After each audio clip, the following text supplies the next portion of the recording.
el monarca Luis XIV trajo a su gabinete y dijo: ¿quién construyó Le Vaux-le-Vicomte? ¿Quién es el arquitecto? Y le dijeron: Su Majestad es Jules Hardouin-Mansart.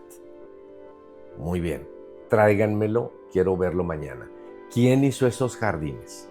Le dijeron: Su Majestad, los hizo el diseñador y paisajista francés André Lenôtre. Dijo: quiero hablar con él mañana. ¿Y quién decoró este castillo? Charles Le Brun. Quiero hablar mañana con ellos.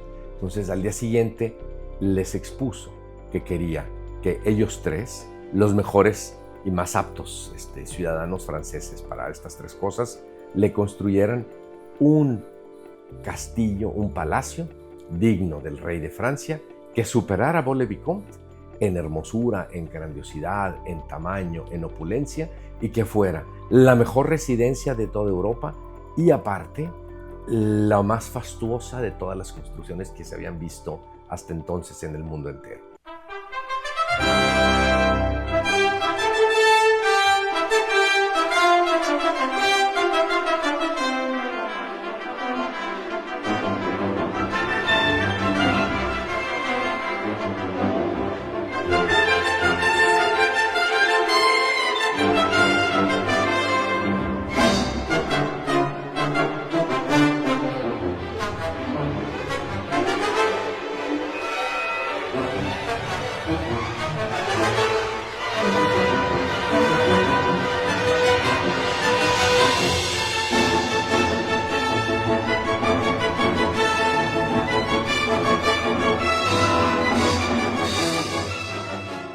Los jardines franceses son los más famosos, son los más finos, son los más cerebrales, porque son el sumum de nuestra civilización occidental. Son los más ordenados y tienen su origen con Nicolas Fouquet, el creador de Vaux-le-Vicomte, que él fue el que inventó, vamos a decir así, los jardines a la francesa, y ahorita lo vamos a explicar.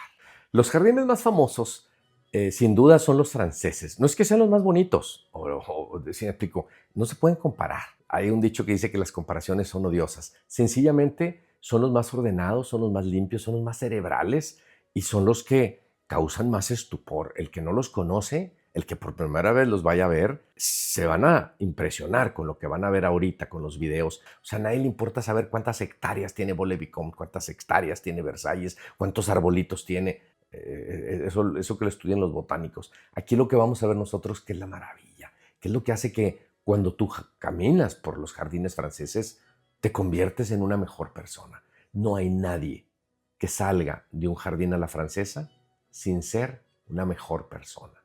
Entonces, los jardines a la francesa tienen un origen muy claro: Vaux-le-Vicomte.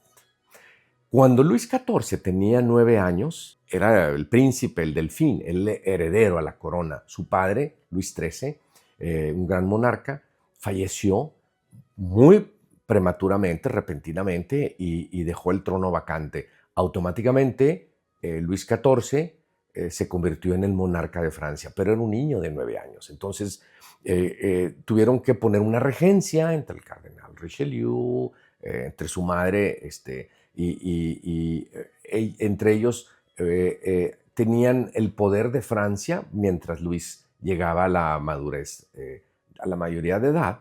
Entonces, ese periodo que se llamó la regencia estuvo influenciado por grandes estadistas franceses, fue un gran periodo de gloria, pero sobre todo el superintendente de las finanzas reales de Luis XIV en el periodo de la regencia fue Nicolas Fouquet, un hombre extraordinario para su tiempo, filántropo, escribía comedias, escribía obras de teatro, era botánico, le gustaba la filosofía, le gustaba el pensamiento intelectual de la iluminación de esa época, y tuvo la concepción genial de hacer un castillo en las afueras de París para poder pasar sus momentos de ocio y para poder pasar los veranos, porque París es muy caliente en el verano, y para salirte del calor agobiante de París, hizo una pequeña villa, como las villas italianas. Hizo una villa en las afueras de París. Él era el marqués de Melun, también el marqués de Vaux, y Vaux-le-Vicomte es el marqués. Entonces, Vaux-le-Vicomte es el título de él, de Nicolas Fouquet, y también es el Vaux, también es el sueño. Entonces, Vaux-le-Vicomte es el sueño del marqués. Y él era el marqués de Vicomte. Y de otros títulos nobiliarios más. Pero lo importante es que él era el jefe de finanzas y el que manejaba el Estado y los dineros de Luis XIV. Cuando terminó su castillo, en las afueras de París, su palacio, invitó a toda la corte, obviamente al rey, le hizo una recámara en Vaux-le-Vicomte para el rey. Siempre todas estas casas tenían un cuarto para el rey, para cuando el rey quisiera venir a visitarlos. Era una manera de decir, esta es su casa. De ahí viene la costumbre que tenemos nosotros de mi casa es tu casa, su majestad, esta es su casa. Invitó a Luis XIV a una gran fiesta de inauguración y toda la corte de las Tullerías, porque no existía Versalles en esa época, no existía el Palacio de Versalles, vivían todos en París, dentro de la ciudad, en el Castillo de las Tullerías, en el arco donde está ahorita el Arco del Carrusel. Toda la corte se trasladó a Vaux-le-Vicomte para pasar ahí el fin de semana a la inauguración del palacio y los jardines. Cuando Luis XIV llegó a Vaux-le-Vicomte, no cabía en su asombro. Se quedó mudo del estupor de ver lo que estaba viendo. No existía en Francia un castillo ni una construcción más hermosa que Vaux-le-Vicomte. El uso de los colores, la piedra, cómo estaba el palacio en el centro de un valle gigantesco, las perspectivas, desde que te acercabas a Vaux-le-Vicomte a través de un bosque gigante y se abría la pradera donde estaba el jardín. Los jardines formales por la parte de atrás eran algo nunca visto para Francia. También el dinero que costó Vaux-le-Vicomte para hacerse, el desviar el río que pasaba por ahí para formar los jardines de Vaux-le-Vicomte y las fuentes, eran cosa seria. Entonces, en ese momento se dio cuenta Luis XIV que toda la corte y todos los nobles vieron algo que nunca habían visto, estaban encantados ante los juegos pirotécnicos, ante los jardines maravillosos, ante la magnificencia del edificio y todo mundo pasó una velada increíble, excepto Luis XIV, porque su único pensamiento era, no es posible que alguien tenga un castillo mejor que el del rey. No es posible que alguien viva mejor que el rey. Entonces transcurrió la noche, la velada, fue una de las noches más espectaculares dentro de la vida francesa, cortesana, y esa misma noche le pidió a los tres mosqueteros que lo cuidaban a él y a su madre, que arrestaran a Nicolas Fouquet. Entonces, Vaux-le-Vicomte le duró al vizconde un día.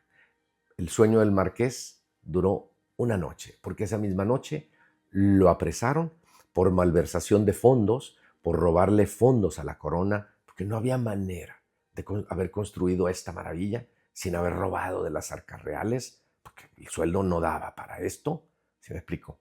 Es como los políticos actuales, cuando resulta que son maestros o son funcionarios públicos y compran islas y compran yates y compran aviones. No es posible. Un maestro no te da para comprar un avión o una isla en Grecia. ¿Sí me explico? Entonces, esa noche entró a la Bastilla, a la cárcel de la Bastilla, Nicolas Fouquet, hasta el resto de sus días. Murió a los 60 años y nunca volvió a ver ni su famoso y querido Vaux-le-Vicomte, ni su castillo, ni la luz del día. Pero esa misma noche, el monarca Luis XIV trajo a su gabinete y dijo, ¿quién construyó Le Vaux-le-Vicomte? ¿Quién es el arquitecto? Y le dijeron, Su Majestad es Jules Hardouin-Mansart. Muy bien, tráiganmelo, quiero verlo mañana. ¿Quién hizo esos jardines? Le dijeron, Su Majestad, los hizo el diseñador y paisajista francés André Lenôtre. Dijo, quiero hablar con él mañana. ¿Y quién decoró este castillo? Charles Lebrun.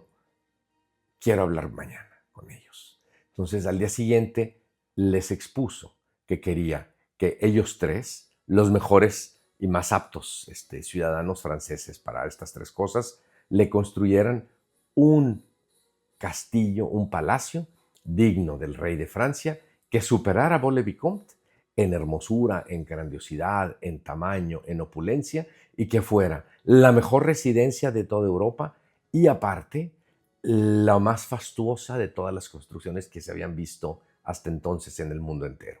Entonces, Luis XIV en su momento de gloria dijo, a partir de hoy se acaba la regencia, yo tomo el poder absoluto.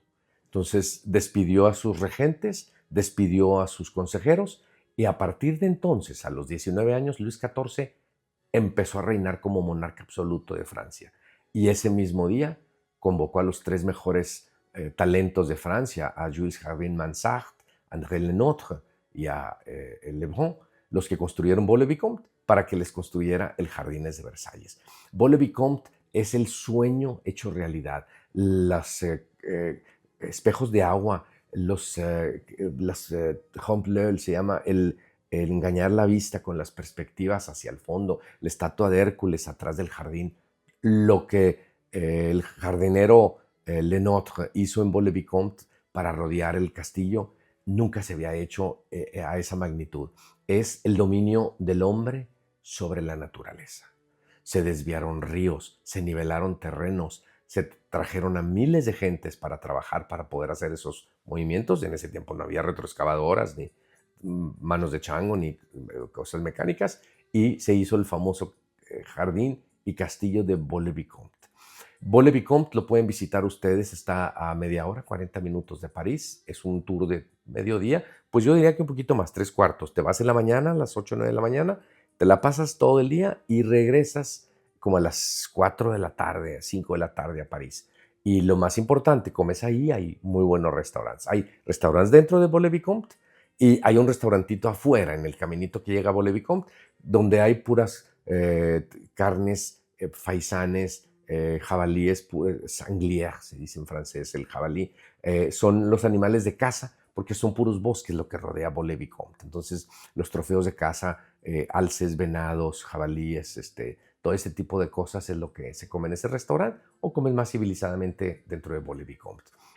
Luis XIV, como era niño cuando heredó el trono, vivía en las intrigas de la corte francesa, no se sentía muy a gusto en el Palacio de Versalles. Él era muy feliz cuando él se iba de cacería. Entonces, para él era muy común irse de cacería a las afueras de París y se iba a un coto de caza que había empezado su padre, que se llamaba el Versalles. Y era un pabellón pequeño en donde él podía refrescarse, podía comer, podía dormir y se dedicaba 2 o 3 días a la cacería y regresaba a París. Estaba pues a unas 5 o 6 horas en carroza de Versalles, de la ciudad de París, porque estaba lejos, los caminos no eran pavimentados. Y en ese lugar difícil, cenegoso, con colinas y con pendientes, el lugar menos adecuado para construir un gran jardín a la francesa, como lo quería él, era Versalles.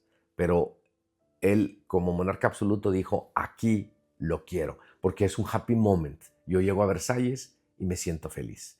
Porque yo cuando era niño venía con mi padre aquí a Versalles, cuando era un niño, hasta que a los 9 años murió su padre.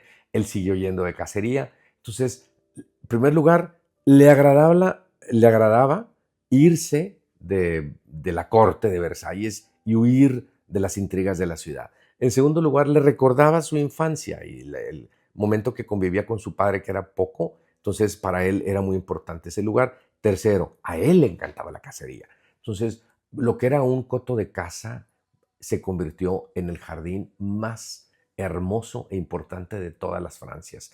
Era el jardín real.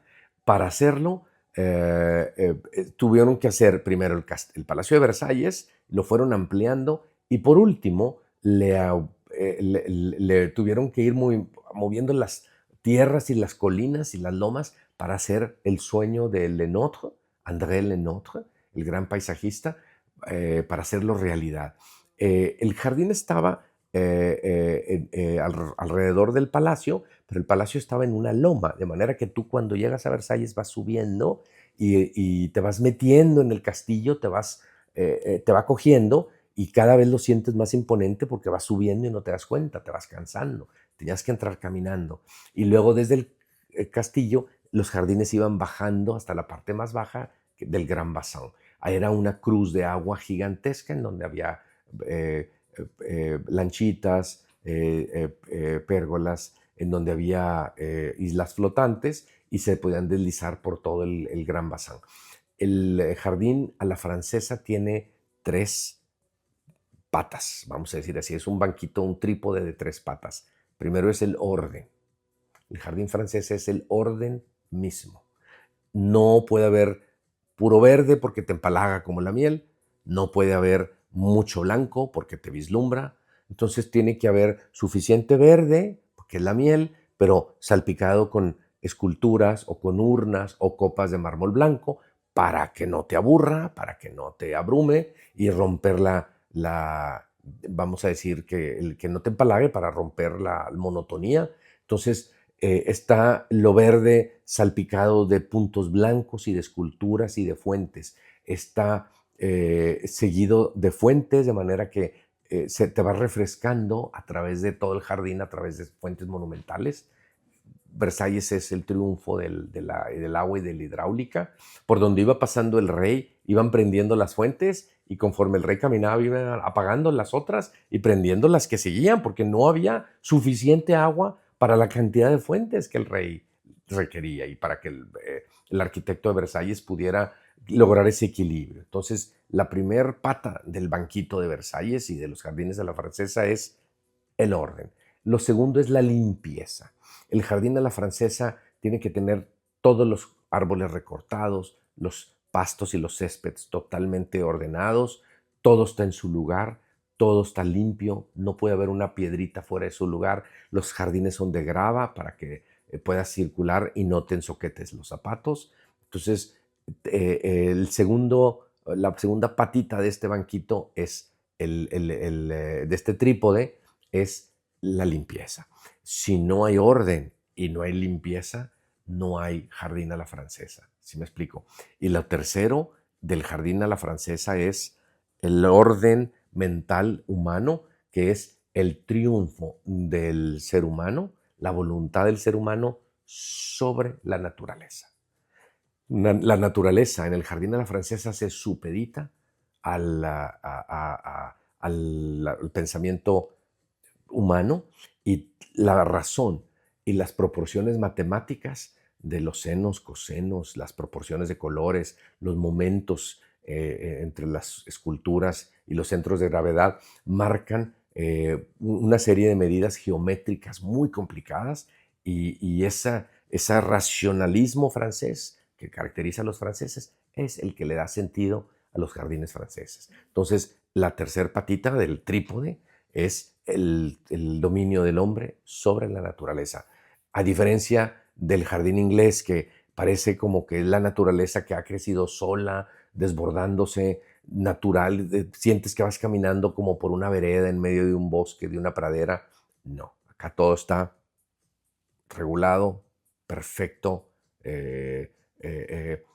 todo está fríamente calculado. Entonces, sobre esas tres patitas se sienta el tripié del paisajismo francés. Si le falta una, no se puede sostener un tripié.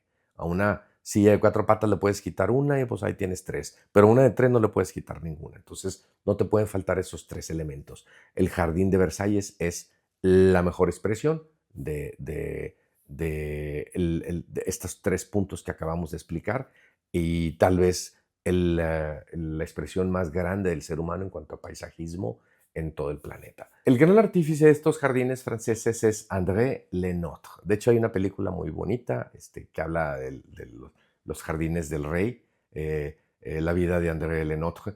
Era un muchacho muy talentoso que le supo cristalizar los sueños y los anhelos a Luis XIV mejor que nadie.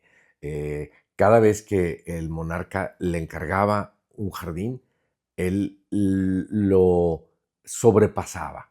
Es difícil sobrepasar a una persona como Luis XIV. Es difícil hacer algo que lo vislumbrara o que lo deslumbrara, que lo que le hiciera sonreír, porque era muy perfeccionista Luis XIV, era un monarca absoluto. Entonces, una de las personas con las cuales le gustaba platicar y retar era André Le Nôtre, porque cada vez que lo presionaba, daba más de sí y logró las cosas que nunca nadie había podido hacer. Entonces, él niveló los jardines, todos chuecos, quitó las pantanos cenegosos que había al fondo e hizo el Gran Bassin, que es el camino de agua. Por ahí estaba la entrada a los jardines del Gran Trianon. Le Nôtre hizo el juego de agua, las fuentes, todas las tuberías hidráulicas. Fue una de las mentes más brillantes de Francia y del mundo en cuanto a paisajismo. El que quiera leer más acerca de Le Nôtre, hay libros enteros de André Le Nôtre, pero yo lo que nomás les quiero recordar es, acuérdense de este nombre, porque ese es el que formó la columna vertebral de los jardines a la francesa. Había en Francia, aparte del Palacio Real, un palacio que mandó construir Catalina de Medici, la esposa de Francisco IV de Francia. Ella era italiana y ella siempre anhelaba y recordaba sus jardines a la francesa de cuando ella era niña, de cuando había venido de Roma. Entonces, Catalina de Medici siempre se rodeaba de los mejores artistas, mandó traer a Rubens, Sir Pedro Paul Rubens, para que pintara su llegada de Italia a Francia, y le hizo unos cuadros gigantescos Rubens, que están en el Museo del Louvre. Entonces era una mujer completamente renacentista, e hizo un palacio que es el Palacio de Luxemburgo, un poquito en las afueras de la isla de la Cité, en lo que en ese tiempo eran las afueritas de París. Ahorita, pues, las afueras de París es Versalles, pero en ese tiempo el Palacio de Luxemburgo estaba en las afueras de la capital, junto a las arenas de Lutecia, y en ese jardín que rodea el Palacio de Luxemburgo, ella mandó hacer un jardín barroco, renacentista, primitivo para los incipientes y gustos italianos. Ya los italianos iban más avanzados en sus jardines y sus cosas renacentistas. Esa moda la trajo Catalina de Medici a la corte francesa, y los franceses por primera vez vieron un jardín vasto, un jardín grande, que sobrepasó a los jardines italianos porque eran pequeños, eran villas. Entonces Catalina hizo un jardín enorme para los estándares italianos, pero por primera vez introdujo el concepto de paisajismo a Francia. Entonces es muy interesante.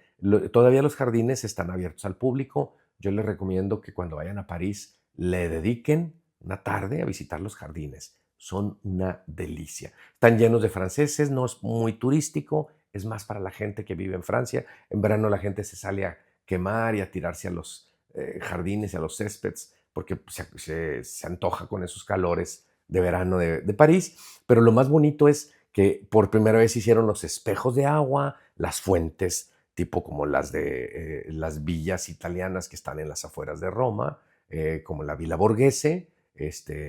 Todo eso se lo trajo Catalina a Francia, y se hizo una pasión de los franceses y un gusto por los jardines. A partir de entonces, la vida francesa cambió. Ya la gente no quería estar ni vivir en los jardines de los castillos medievales oscuros, sin iluminación, sin ventilación. Entonces empezaron a trasladarse a los exteriores y a hacer jardines con muchas flores, cosa que no se acostumbraba en Francia. Entonces los jardines de Luxemburgo todavía siguen siendo uno de los jardines más hermosos de todo París. Yo diría que después de las Tullerías o el Palacio de Versalles, tal vez el tercero más hermoso sean el Palacio de Luxemburgo junto con sus jardines. No hay manera de no estremecerte con los jardines a la francesa. Lo único que les puedo recordar es que cuando salgas de un jardín a la francesa, como los que hemos visto, vas a ser una mejor persona.